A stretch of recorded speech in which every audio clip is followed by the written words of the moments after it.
the covenant and the ark and all these bizarre stories that have lasted throughout history. For centuries, the Ark of the Covenant has been the most hunted and most feared object in human history. An artifact said to level armies, summon divine fire, and carry the very presence of God. Then it vanished, lost to time, or so we were told. Now a 2,600-year-old mystery might have just been solved. Lost in the ancient city of Jerusalem in 586 BC, the baffling puzzle of the Ark's disappearance has haunted scholars, theologians, and archaeologists for generations. But something has changed. New underground scans, using technology never available before, have revealed anomalies so precise and intentional that historians are struggling to explain them. These aren't legends. They aren't medieval myths. They are measurable structures hidden beneath ancient stone, exactly where forbidden records claim the Ark was last seen. Some experts are calling this the greatest archaeological discovery of all time. Others are urging silence. Hit like and subscribe now. Because if the Ark has truly been found, it doesn't just rewrite history, it reopens a question humanity was never ready to answer. What the Ark really was. To understand why the Ark of the Covenant still fascinates the world, you first have to understand what it truly represented. On the surface, the Ark was a sacred chest, crafted from wood, overlaid entirely in gold, built to hold the stone tablets of the Ten Commandments. These tablets weren't just laws. They were the foundation of Israel's identity, the agreement between a people and their God. Alongside them were other mysterious objects: a golden jar of manna said to be bread from heaven, and Aaron's staff, which once bloomed overnight as a sign of divine authority. But the Ark was never meant to be just a container. According to ancient Hebrew accounts, it was something far more unsettling. The Ark was believed to be a direct point of contact between heaven and earth. This was the place where Yahweh's presence was said to dwell, where divine instructions were delivered, and where priests believed God spoke to them. Wherever the Ark went, it changed what happened next. When the Israelites carried it into battle, victory often followed.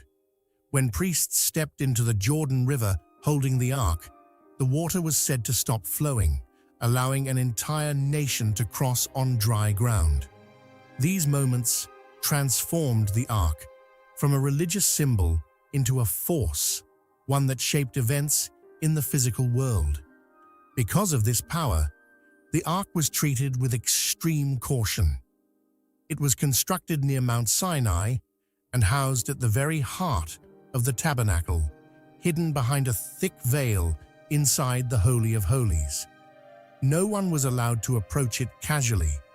Only specially chosen priests could transport it, and only the high priest could stand before it, just once a year, on the Day of Atonement. For centuries, these stories were accepted as matters of faith.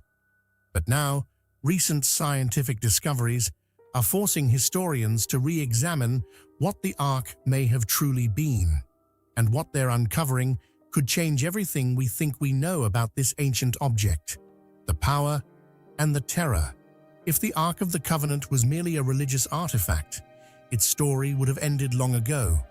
But what sets the Ark apart, what makes it different from every other ancient relic, is the power associated with it. Not symbolic power, real physical consequences. According to ancient accounts, the Ark demanded absolute reverence. Even minor mistakes came at a terrifying cost. One of the most chilling stories involves a man named Uzzah. As the Ark was being transported, it began to tip. Instinctively, Uzzah reached out to steady it. He wasn't mocking it. He wasn't stealing it. He was trying to help. Yet the moment he touched the Ark, he collapsed and died. The message was unmistakable. This was not an object to be handled casually. The same warning echoed when the Philistines captured the ark during battle. At first, they celebrated, believing they had seized Israel's greatest weapon, but soon after, disaster struck. Their cities were hit by outbreaks of disease, panic spread, and idols in their temples were found toppled and shattered. Terrified, they rushed to return the ark, sending it away with offerings, desperate to rid themselves of whatever force they had unleashed. Stories like these shaped one terrifying conclusion. The ark could not be controlled, it could not be exploited, and it certainly could not be stolen without consequence. The vanishing which leads to one of the greatest mysteries in human history. If the ark was so powerful, so dangerous to mishandle, how did it disappear at all? The historical trail suddenly goes cold. The final clear reference to the ark in the Hebrew Bible appears during the reign of King Josiah around the late 7th century BCE. He orders the ark to be returned to the temple in Jerusalem, suggesting it was still present at that time. And then, nothing. No description of its destruction, no record of its capture, no victory parade. It vanishes without explanation. Many assumed the Babylonians destroyed it when they conquered Jerusalem in 586 BCE. After all, they burned the temple and looted its treasures. But here's the problem. Detailed Babylonian records list what was taken, and the ark is never mentioned. No gold chest, no sacred object, no trophy worthy of such power. For something so legendary, its absence from the records is deafening. That silence gave birth to legends. The Ethiopian connection. One of the most famous claims comes from Ethiopia. According to ancient Ethiopian tradition, the ark never fell into enemy hands at all. Instead, it was secretly removed generations earlier by Menelik, the son of King Solomon and the Queen of Sheba. Ethiopian texts describe Menelik visiting Jerusalem, meeting his father, and later returning home.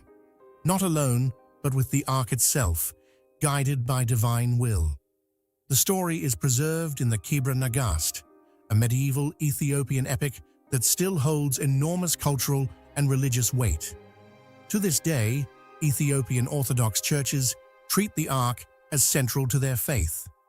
Every church houses a tabot, a sacred replica of the ark, and during the Timkat festival, these replicas are carried in solemn procession, echoing ancient rituals described in the Bible. Ethiopia's rulers once claimed descent from Solomon and Sheba, using this lineage to legitimize their authority. There is also the Beta Israel community, Ethiopian Jews whose origins have long fueled debate. All of this gives the story cultural depth, but archaeology remains silent. The church in Axum that supposedly holds the ark has never allowed independent verification. No photos, no tests, no confirmation, just faith and a locked door. Beneath the Temple Mount. Then there is another theory, darker and closer to Jerusalem itself. According to Jewish tradition, recorded in ancient writings like the Talmud, Midrash, and later mystical texts, King Josiah knew the city was doomed. Foreseeing Babylon's invasion, he ordered the ark and other sacred objects hidden deep beneath the Temple Mount, sealed in a chamber meant to remain untouched until the end of days. Some traditions say the location was marked only for the Messiah to find. This idea gained traction because of something uncomfortable. The Temple Mount is riddled with unexplored tunnels, chambers, and sealed passageways. Over the past century, attempts to excavate near the site have sparked riots, political crises, and even violence. In 1981, a group attempted to destroy part of the dome of the rock, claiming holy objects lay beneath. In 1996, the opening of a tunnel triggered mass unrest. In 2007, A documentary reignited speculation about hidden chambers below the mount. The political and religious sensitivity surrounding this site makes any excavation nearly impossible. Yet it's precisely this inaccessibility that keeps the theory alive. The Copper Scroll mystery. As theories about the Ark multiplied, some researchers began looking away from temples and legends and toward ancient documents buried in the desert. That search led them to one of the strangest artifacts ever discovered, the Dead Sea Scrolls. Among hundreds of fragile manuscripts, one scroll stood apart from all the others, not written on parchment, not written on papyrus, but etched into metal, known as the Copper Scroll. This document doesn't contain prayers or scripture. Instead, it reads like a treasure map. It lists 64 separate locations where vast amounts of gold and silver were hidden, believed by many scholars to be sacred items removed from Jerusalem's temple just before its destruction in 586 BCE. And then comes the unsettling part. Some interpretations of the Copper Scroll suggest that the most sacred object of all, the Ark of the Covenant, may have been hidden not in a city or a temple, but somewhere near the Dead Sea region. Certain passages appear to reference locations near the Jordan River, possibly close to the Valley of Achor, not far from Qumran, where the Dead Sea Scrolls themselves were discovered. If true, it would imply the Ark was deliberately removed from Jerusalem and concealed in the wilderness. But here's the problem. The Copper Scroll is frustratingly vague. The directions are cryptic. Distances are unclear. Landmarks may no longer exist. And no excavation has ever conclusively confirmed a single treasure listed on the scroll. This has left scholars divided, some intrigued, others deeply skeptical. The confusion doesn't end there. Over the decades, countless claims about the Ark's location have surfaced, each pointing to a different site. Ethiopia, beneath the Temple Mount, hidden caves, desert valleys. None of them have produced verifiable, peer-reviewed evidence. The contradictions only deepen the mystery, making it harder to separate genuine research from belief-driven interpretation. Enter Ron Wyatt. Yet one name continues to resurface whenever the Ark is discussed: Ron Wyatt. In the 1980s, Wyatt, a self-taught researcher, claimed he had discovered the Ark beneath Jerusalem, in a cave near what he believed to be the site of Jesus' crucifixion. He reported finding an altar stone, unusual rock formations, and holes that he interpreted as ancient crucifixion posts. He saw these discoveries as pointing to early Christian awareness of the site's significance. Wyatt's most extraordinary claim was that inside a cave, he saw the Ark itself. He described a dark substance on the cave ceiling and said it aligned with a crack above the Ark, one he believed allowed blood and water from Christ's wound to drip onto the mercy seat below. He framed this as a fulfillment of biblical symbolism, connecting Old Testament rituals with New Testament events. However, Wyatt never produced publicly verifiable evidence. He claimed his photographs and footage were divinely restricted, and later stated that angels warned him not to reveal the Ark until a future appointed time. He passed away in 1999, leaving behind testimony, but no proof that could be independently confirmed. How it all started. The moment that changed everything for Wyatt didn't come during an excavation or a religious revelation. It came by accident. Wyatt had traveled to Israel with his children on what was meant to be an ordinary trip. While scuba diving, he suffered severe sunburn and was forced to cut the trip short. While waiting for his return flight to the United States, he wandered near an ancient stone quarry outside Jerusalem known as the Calvary Escarpment, a place already layered with Roman and biblical history. There, he struck up a casual conversation with a local expert about ruins and artifacts. Nothing about the moment suggested destiny. Then something strange happened. Wyatt later claimed that without thinking, his left hand suddenly pointed toward a nearby trash-filled cave. Words came out of his mouth that surprised even him. "That's Jeremiah's grotto. The Ark of the Covenant is in there."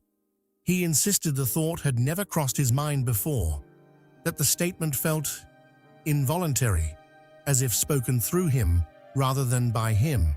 Even more unusual was the reaction of the man standing beside him. The normally reserved local became intensely enthusiastic, offering permits, supplies, lodging, and full support for an excavation on the spot. Despite the sudden momentum, Wyatt chose not to act immediately. Instead, he returned home and began researching. That research shaped the foundation of his theory. Wyatt focused on a narrow historical window. Between 621 BC, when the Ark is last mentioned in Jerusalem, and 586 BC, when the Babylonians destroyed the city and the temple. He noticed something odd in the biblical records. Detailed inventories list the objects looted from the temple: vessels, furnishings, and sacred tools. But the Ark is missing every time. Even when items were later returned from Babylon, the Ark never appears among them. To Wyatt, this silence wasn't accidental. He concluded that the Ark must have been deliberately hidden shortly before Jerusalem fell, moved outside the city walls and beyond the Babylonian siege. That would explain why it wasn't destroyed, stolen, or recorded. The supernatural claims. But this is where the story takes a turn that divides audiences sharply. As excavations continued, Wyatt reported a series of extraordinary experiences. He claimed to have encountered Jesus himself at the site, describing him in detail, down to his clothing and words. Wyatt said Jesus spoke of traveling to the New Jerusalem, a statement that many interpret symbolically rather than literally. Other stories followed. Wyatt and his supporters claimed that individuals who interfered with the site or approached with hostile intentions suffered sudden deaths or accidents. No independent documentation exists to verify these claims, and they remain anecdotal. Still, they added a layer of fear and reverence around the location. For believers, these accounts reinforce the idea that the Ark was protected by forces beyond human control. For skeptics, they marked the point where archaeology gave way to personal revelation. And that tension between evidence and belief is what makes this chapter of the Ark's story so unsettling. Because if even part of Wyatt's account is true, then the Ark was never lost. It was waiting. Inside the chamber, the deeper Wyatt went underground, the stranger the story became. He claimed he entered the chamber believed to house the Ark of the Covenant multiple times, and not once did the experience unfold the same way. During his earliest visits, he said the Ark wasn't immediately visible at all.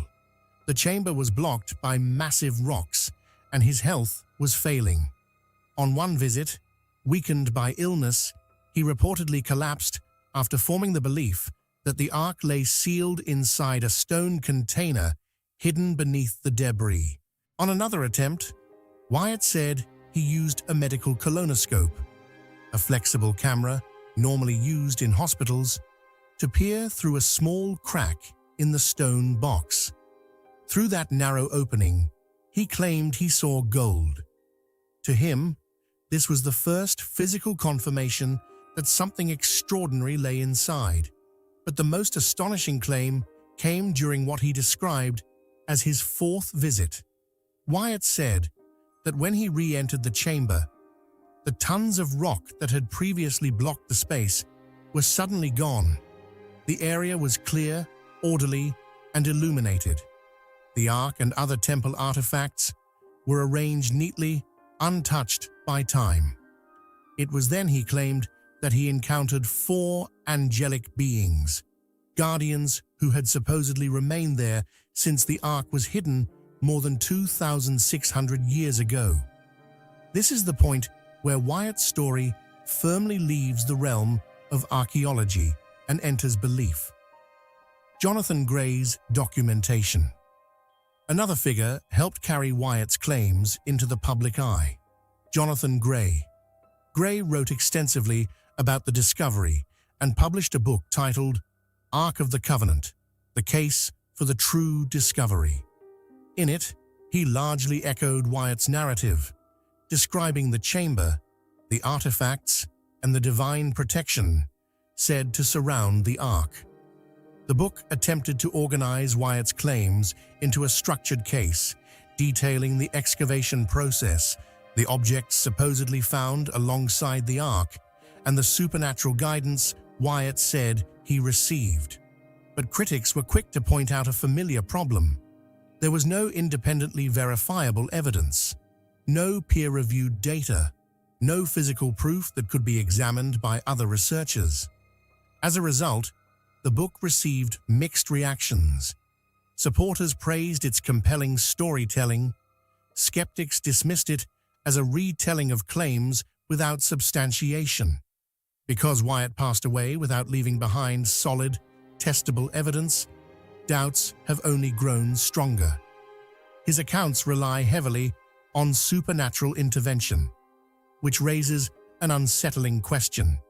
Either the claims were fabricated, or something extraordinary allowed him to approach an object that ancient texts warn was deadly to touch. Alternative archaeological theories. That uncertainty has pushed many archaeologists in a different direction. Instead of chasing hidden chambers beneath Jerusalem, some researchers are now studying Kiriath Jearim, a town mentioned in the Bible as the Ark's resting place for roughly 20 years before it was moved to Jerusalem.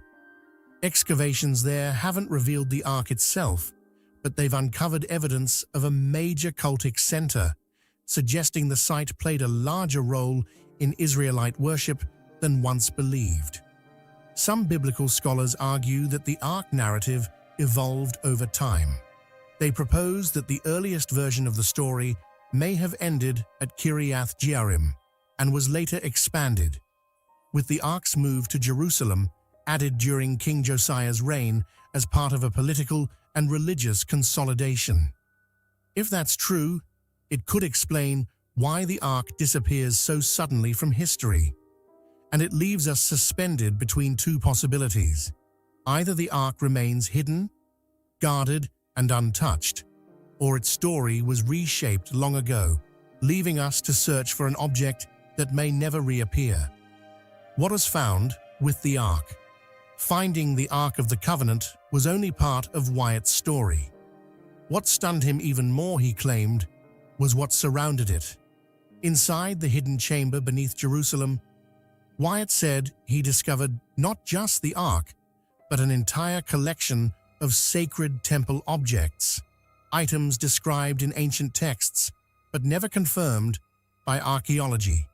Among them were the table of showbread, the golden altar of incense positioned before the veil, a golden censer, and a 7-branched menorah fitted with tiny golden oil lamps. He also described finding brass objects, including a shekel weight and a ring that may once have held a curtain or partition.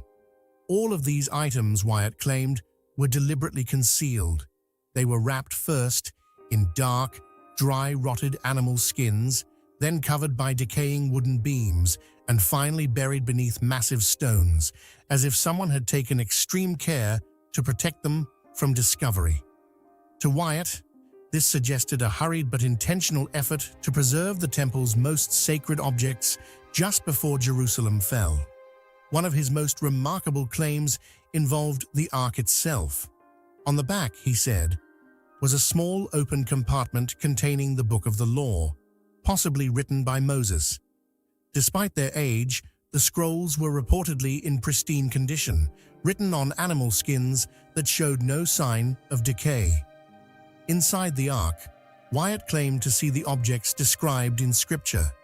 Aaron's rod, which once blossomed as a sign of divine authority, and a pot of manna, symbolizing God's provision during Israel's time in the wilderness. The deeper symbolism? For many believers, these items carry meaning far beyond their physical form. Rabbi Mark Gelman, a respected Jewish thinker and writer, once reflected on the symbolism of these sacred objects. To him, the manna represents sustenance and responsibility, the idea that faith must express itself through caring for others. He connected this symbol to real-world action, dedicating much of his life to fighting hunger as a spiritual obligation shared by Jews and Christians alike. Aaron's staff, Gelman explained, isn't about power, it's about joy. A dead staff that bursts into flower represents life, hope, and joyful service. He pointed to ancient psalms and modern thinkers alike to emphasize that faith without joy becomes empty ritual. Then there is the mercy seat, the golden lid of the ark. Known in Hebrew as Kaparet, it was believed to be the place where divine presence met humanity, where atonement was made and forgiveness offered. Crowned with 2 cherubim, it symbolized not judgment, but reconciliation, the uncomfortable truth. Still, there's an unavoidable truth. Despite claims that the ark has been opened and examined, Ron Wyatt's account remains the only complete narrative. No physical evidence has ever been independently verified. No artifact has been presented for scientific scrutiny. And even if the ark were proven real today, its impact would be dangerous. Ownership claims could ignite conflict among Jews, Christians, and Muslims, each with deep ties to Jerusalem's sacred ground. That reality may explain why, if the ark truly has been found, it remains hidden. Because some discoveries don't just change history, they threaten the fragile balance of the present. And that may be the greatest mystery of all.